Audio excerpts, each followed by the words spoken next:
Well, I mean, that's pretty striking as well. And what's particularly striking is that over the last four Nobel Prizes in physics, Yeah. three of them were awarded to astrophysics and astronomy. Now, I was going to ask there's you a no. question about this. That's Carry on. 'cause that's I'm kind gonna of ask you. interesting, right? Yeah. I wonder if the physicists are getting upset about this because three out of four.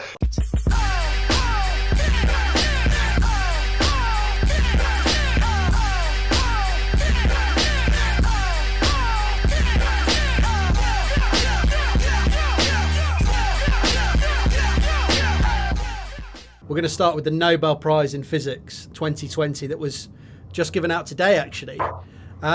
So it's gone to three physicists: Roger Penrose, Reinhard Genzel, I guess it's German Genzel, and Andrea Ghez. So this is an astronomical prize related to black holes. What's your take on this, and what have they got this prize for? The prize is to do with black holes. So there was Roger Penrose. It's kind of split two ways. So Roger Penrose got the prize for his theoretical work on. He's written many papers about black holes, but he's really demonstrated that this is a robust prediction. I mean, when you take Einstein's equations and you predict a black hole, it's pretty surprising, and people were skeptical about that. And Penrose's work really put the theoretical grounding to demonstrate these things really are a genuine outcome of relativity. And then the other half of the prize is going to the observational evidence of a giant black hole in the center of our galaxy, Sagittarius A star, as it's often called. And this object, obviously it's very hard to detect a black hole because by their very nature they're invisible.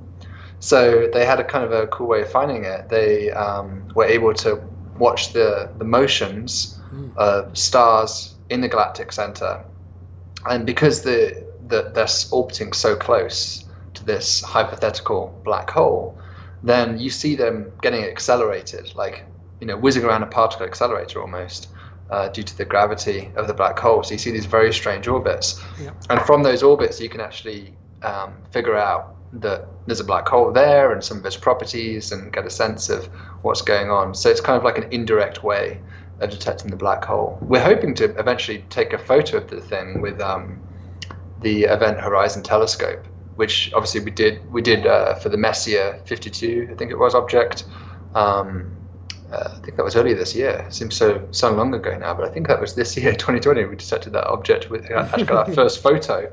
And they're hoping to do the same thing for Sagittarius A star as well, which would be great. But we're pretty sure it's there irrespective of that. But I guess it's always nice to see a picture. So sort of underscore that, Penrose is getting it for the theoretical side of it. So Einstein, one of the implications of Einstein's work in general relativity was that we'd create these black holes, these essentially bounded areas in space. But even Einstein thought that these things couldn't possibly exist in reality.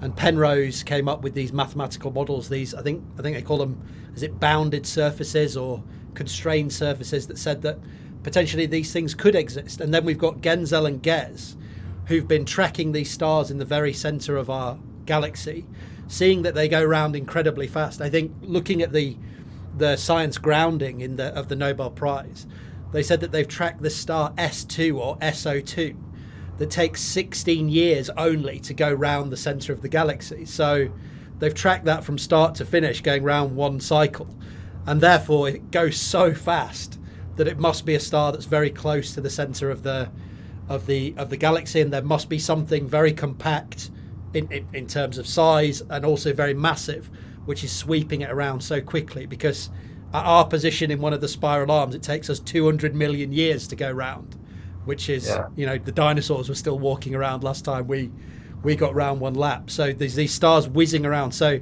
Penrose for the theoretical, and then Ghez and Genzel for the best evidence so far we have that potentially there's a massive black hole at the center of our galaxy. Is that a fair summary? Yeah, and by the way, the numbers are kind of ridiculous, because I was just looking this up before we chatted, but the stars which are whizzing around are moving at like over 10 million miles per hour around.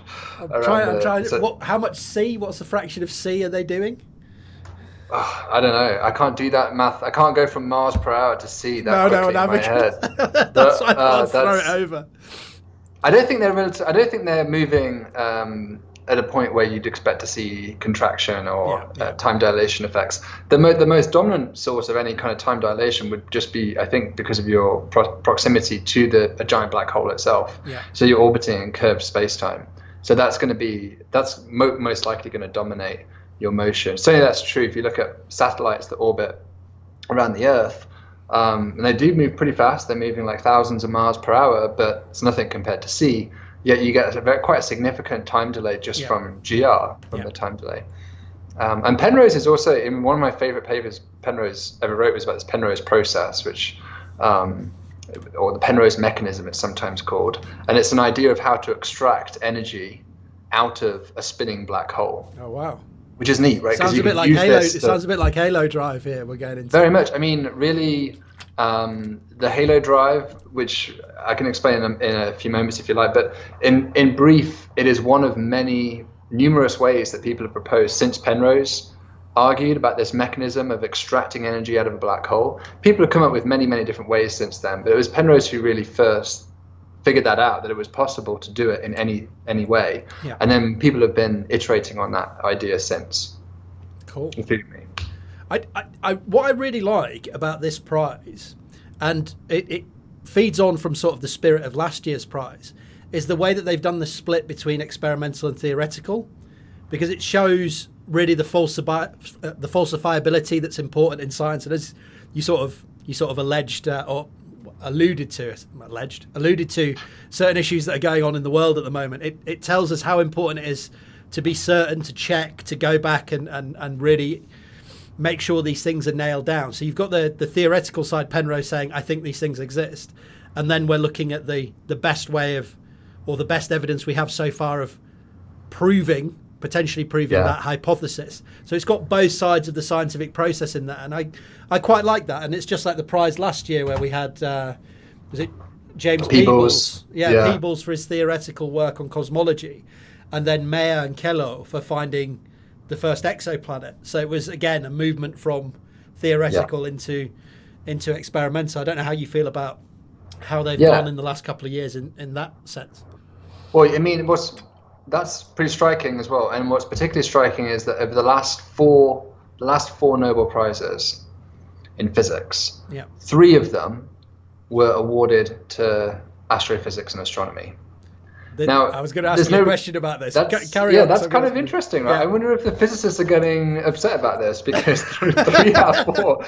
I mean, astronomy and astrophysics it's the oldest science. I'm in love with this science, but it is a subset of physics. So it's kind of interesting that the panel over the last 4 years have gone with astronomy. It tells me that what we're doing is the most exciting stuff. So I was going to ask that. I've got to cut you off there as a particle physicist, someone who deals in the very small rather than very large.